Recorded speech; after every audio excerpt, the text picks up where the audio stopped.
бауырға, алғыс ауылға, алғыс елдің бәріне. Көрінсе тіршілікте күндестерің, жөн болар жылы жұмсақ тілдескенің.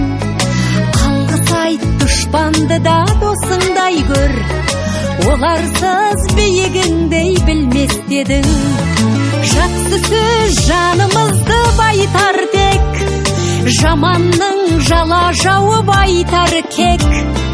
Сағаттай сырғып жатқан дүниеде, алғысың алғыс болып қайтады тек. Алғыс